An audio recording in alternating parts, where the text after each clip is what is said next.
Welcome to another deep dive.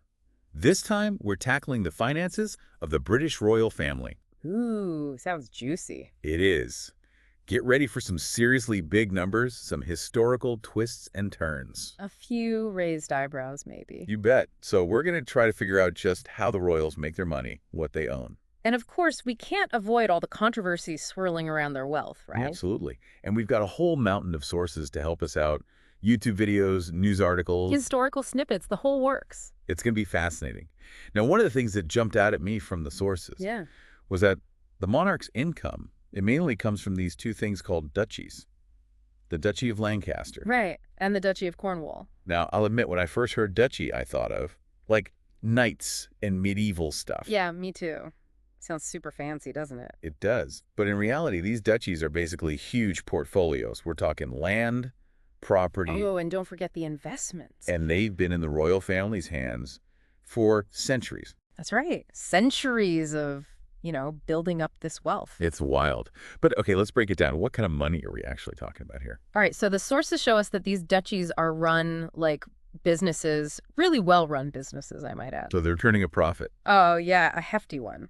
The Duchy of Lancaster, that's the one that gives income to King Charles. That one brought in about $28.5 million in profit. $28.5 million. Just in 1 year. Just from that one duchy, yep. In a recent fiscal year, that is. Wow. Okay, so what about the Duchy of Cornwall? Prince William's in charge of that one now, right? He is. And that one's no slouch, either raked in about $26.3 million in the same time frame. So we're not talking about pocket change here, that's for sure. Not at all. This is serious money. And it makes you think, right? Yeah. These duchies have been around since the 1300s. Since the 1300s. Can you imagine managing a portfolio that old? It's crazy to think about. I mean, it really highlights the fact that we're not just talking about some dusty old castles here. This is active, long-term financial management. Absolutely. And it kind of reframes how we think about royal wealth, doesn't it? It's not just jewels and palaces. It's a whole empire. A whole empire built on savvy financial moves going back generations. Speaking of palaces, let's talk about those. Okay, bring on the royal real estate. Because our sources are just bursting with mentions of these iconic properties. We've got Buckingham Palace. Worth over $5 billion by some estimates. $1 billion with a B. Then there's Windsor Castle. $1 billion for the world's oldest. And largest. Largest inhabited castle, yeah. Crazy, isn't it? It is. Oh, and we can't forget Sandringham House and Balmoral Castle. The royal family's private getaways. Exactly. It's mind-boggling when you think about it. Some of these properties have been in the family for centuries. Centuries. Can you imagine the history soaked into those walls? Oh, absolutely. Oh. All right, so we've got the estates, but we can't forget about the bling. Oh, right. Gotta talk about the crown jewels. It's not just sparkle and shine, right? Nope, not at all. Our sources make it very clear that they represent history, power. Yeah, a whole lot of power. And the value. Almost unimaginable. They're estimated to be worth between $3 and $5 billion. But their true value, you can't really put a price tag on it, can you? Not really. They're priceless because of their history. Symbols of the monarchy and all that. Okay, so what are some of the highlights in this dazzling collection? Anything that stood out in the sources? Well, there's the Imperial State Crown, of course. That one has the Cullinan II diamond, which is already legendary. Wow. And then there's the Sovereign Scepter, boasting the Cullinan. That's the biggest clear-cut diamond in the world. Wait, Cullinan II, are they from the same diamond? They are. The original Cullinan diamond was massive, over 3,100 carats. It was cut into several pieces. And the two biggest ended up in the crown jewels. Exactly. Okay, so we've talked about the private estates, the crown jewels. Yeah. But the royals also get money from the government, right? That's right. Our sources mention something called the sovereign grant. Yes, the sovereign grant. It's an annual payment from the government. But here's the thing. What's the thing? It doesn't come directly from taxpayers' pockets. It's funded by a percentage of the profits from the Crown Estate. Crown estate, what's that? It's like a massive national trust, but, way grander. Tons of lands and properties all over the place. And the Queen doesn't own it personally. Nope, she doesn't. Interesting. So how much of a cut do the royals get? 25%, which right now works out to be about $120 million every year. $120 million. Okay, so that begs the question, is it fair for taxpayers to be funding the royal lifestyle, even indirectly? That is a question, isn't it? And one that people have been debating for a long time. Because on the one hand, they do bring in tourist dollars. And they act as ambassadors for the UK all over the world. That's true. But on the other hand, they are incredibly healthy already. Right. It's a complex issue, Right. and it's one we'll definitely be digging into a bit later. Now, let's not forget about the personal fortunes of individual royals. Ah, yes. They've got their own side hustles going on, it seems. It's not just about the inheritance and the sovereign grant. Our sources indicate they have a pretty diverse portfolio. King Charles, for instance. Yeah, how much is he worth? His personal fortune is estimated to be around $772 million. Whoa! $772 million. Okay, what about William and Kate? They're doing pretty well, too. Their combined net worth is estimated to be somewhere between 50 and 100 million. Wow, not bad at all. And then there's Harry and Meghan, not working royals anymore. That's right, but they're building their own brand and doing quite well for themselves. So what's their estimated worth? Our sources say it's somewhere between 50 and 60 million. It seems like whether they're working royals or not, they're pretty good with their money. They are. It's quite a mix, too. Yeah. Inheritance, sure, but also trust funds, stipends from the royal family. Oh, and even some savvy business deals. You bet they've got a diverse portfolio, that's for sure. Okay, but now it's time to address the elephant in the room, all the controversies surrounding royal wealth. Right, because it's one thing to talk about income and assets. But there's this lack of transparency around their finances that really jumps out from some of our sources. Yes. Especially that article from The Guardian, they really highlighted the struggles journalists face just trying to get basic information. It's hard to get a clear picture of their private investments, their holdings. It raises a lot of questions about accountability.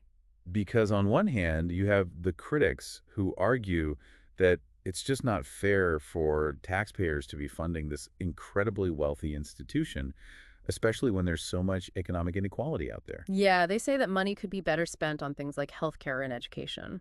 But then you have the supporters who say, hold on, the monarchy brings in a ton of money through tourism. That they promote British businesses and interests all over the world? Right. They basically act as global ambassadors. So it's a balancing act, figuring out where the line is between respecting their privacy and ensuring that they're accountable to the public, especially when public funds are involved. Absolutely. It's a tricky situation, no doubt, but it's important to talk about. Now, the sources also take us down a bit of a darker path. They dig into the historical connections between royal wealth. And colonialism and slavery. It's a sensitive topic, for sure. Yeah, but it's one we can't shy away from. Because the British monarchy, they played a big part in the transatlantic slave trade. And some of their assets, they're tied to wealth that was built during the colonial era. It's a dark side to the story. Definitely.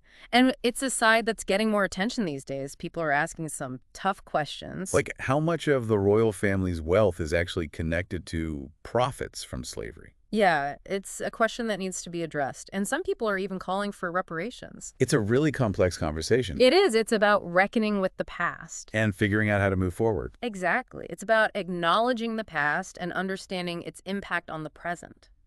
So that's a lot to unpack. We've got the different sources of their wealth, the controversies, the historical baggage. It's a tangled web, that's for sure. Where do we even begin to make sense of it all? Well, I think a good place to start is by looking at how the royal family is navigating these challenges today.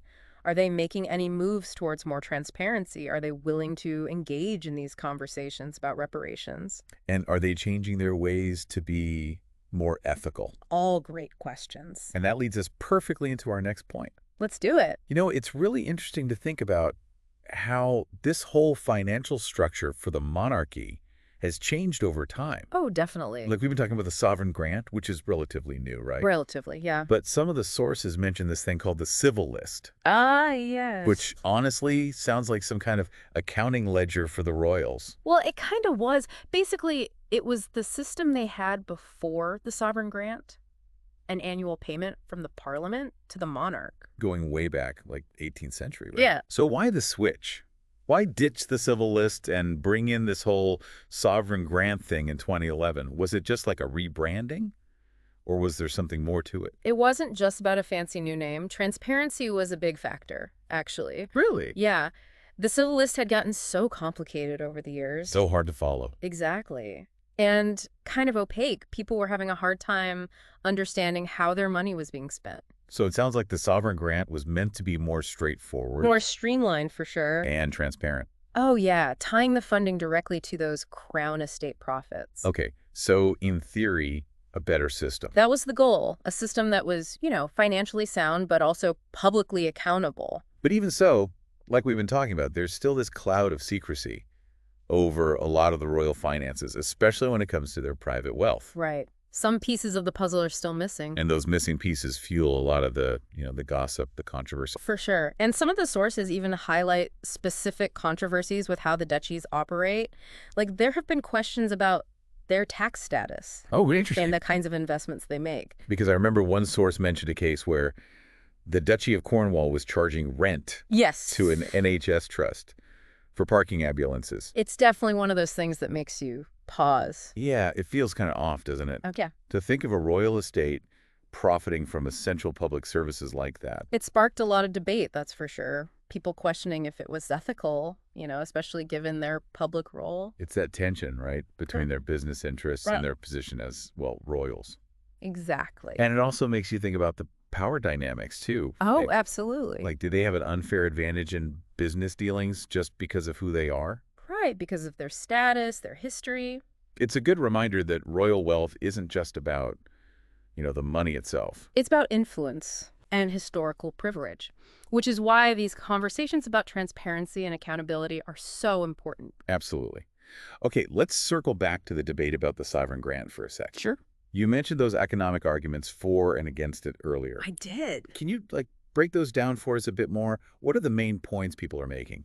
Okay, so the people who are against the sovereign grant, they often say it's not fair for taxpayers to be funding such a wealthy institution. Especially with all the economic inequality out there. Exactly. They say the money could be better spent on public services, Healthcare, education. that kind of thing. They also question if the monarchy really brings in that much tourism revenue. They say it's often exaggerated. Makes sense. So what about the other side? What are the arguments in favor of keeping the sovereign grant? Well, they usually emphasize the economic benefits, like big time. The tourism. Yeah, saying the monarchy is a huge draw for visitors, millions of them each year, which brings in lots of money, boosts the economy. Create jobs. Exactly. And they also point to the role the monarchy plays in, like promoting British interests globally, the whole ambassador thing. So it's a pretty complex issue. Very complex. It's not just about the money, though, is it? It's tied up with so much symbolism, tradition, and all that. Oh, absolutely. You can't really separate the economic arguments from the emotional and cultural ones. Definitely not. They're all interwoven. Okay, so our sources also touch on this growing movement for reparations Right. connected to, the monarchy's historical links to slavery. Yeah, a tough but important conversation to have. For sure. Because when you really look at the history, it's clear that the monarchy benefited from colonialism. And from the slave trade. One source even called it a dark secret behind their wealth. A secret that's not so secret anymore. Yeah, it's being brought into the light more and more these days. One source actually mentioned that King Charles II, he chartered this company, the Royal African Company. I remember reading about that. And they were heavily involved in the transportation of enslaved Africans. So you have to wonder how much of the royal family's wealth today is actually tied to profits from that. It's a heavy question. It is. And there are more and more people calling for the monarchy to really acknowledge this To take responsibility. and to consider reparations. Right, to make amends for the past in a tangible way. And this isn't just a debate happening in the UK. Oh no, it's global. It's sparking conversations in former colonies all over the world. It's forcing a reckoning with the legacy of colonialism. So where do we go from here? I mean, we've covered the sources of their wealth, the controversies, the historical baggage. A lot to take in. What's next? Where do we focus our attention now? Well, I think it's time to shift gears a bit and look at what the royal family is doing today. Are they taking steps towards more transparency? Are they open to talking about reparations? And are they adapting their financial practices to, meet modern ethical standards? All great questions. I think so. Okay, so let's start with transparency. Have the royals actually taken any steps to, open up their books a bit? Be more accountable? Well, there have been some moves in that direction. Like what? They are publishing annual financial reports now. They are? Yeah. And those give a more detailed breakdown of their spending than, we used to get. So more info than before, that's Mhm. good. But some of the sources say it's still not the whole picture, right? No, yeah, it's definitely not complete transparency. Like they're still pretty hush-hush about their private investments, Yeah. how much the monarch is personally worth. Right. And, they don't have to follow the same freedom of information laws as other public institutions in the UK, So different rules for them. pretty much, which makes it even harder to, hold them accountable. It's tricky. Okay, what about the whole reparations thing? What's happening with that? That's a tough Yeah, one. it's a whole other level, isn't it? It is. We've seen some expressions of, regret, sorrow for the monarchy's role in slavery, but actual concrete actions like reparations. Are they doing anything about that? It's been more hesitant, I'd say. I remember one source talked about Prince William saying he was profoundly sorry for the horrors of slavery. Yeah, during a trip to the Caribbean, right. That's right. But the source also pointed out that it wasn't a formal apology. It wasn't. No. Yeah. And there wasn't a commitment to, actual reparations. It's one thing to say you're sorry, but it's another to actually take action. It is. It's a really tough conversation. Because some folks say that a formal apology, reparations, that's essential for healing. For righting the wrongs of the past, yeah. But then others might say, why dwell on the past? The monarchy should be focused on today. It's a complex debate. It is. No easy answers there. So, switching gears a bit, are there any signs that the royals are, modernizing their financial practices, trying to be more ethical? There are some interesting things happening. Like what? They seem to be putting more emphasis on sustainability and ethical investments within, the royal estates. Yeah. Oh, that's good. Yeah. Like the Duchy of Cornwall, the Duchy of Lancaster, Mm. they've both been talking about being more environmentally responsible with their land management. Okay, so at least they're aware of the need to, adapt a bit. Definitely. It's not just about transparency It's about where they invest their money. and how they use their land, all of that. It's a big deal. And they're also doing more with charities focused on, social justice and equality. Right, which some people might see as like another way of acknowledging the need for change, righting past wrongs, that sort of thing. Yeah, it's like they're trying to use their wealth to, do good. Absolutely. Because in the end, royal wealth, it doesn't have to be all about personal gain, right? Mhm. It can be a force for positive change, too. So it all comes back to that big question. What's next for the monarchy? Will they evolve, change with the times? Or will they get stuck in the past? Yeah. It's a fascinating time for them, that's for sure. Yeah. They're under a lot of scrutiny, Oh, yeah. People are watching. demanding more accountability, and they're more aware of all the ethical questions surrounding this wealth. They're at a crossroads, really. Cling to tradition, secrecy, all that. Or embrace transparency, fairness, a more equitable future. I mean, after this deep dive, I'm honestly kind of in awe of just how much wealth they have, the weight of history behind it all. Mm. But I'm also not sure what's going to happen Yeah, it's a lot to process. because they're facing so many challenges these days, like we've been talking about. They are. It's a really interesting story and one that's not over yet. So we'll definitely be keeping an eye on it, that's for sure.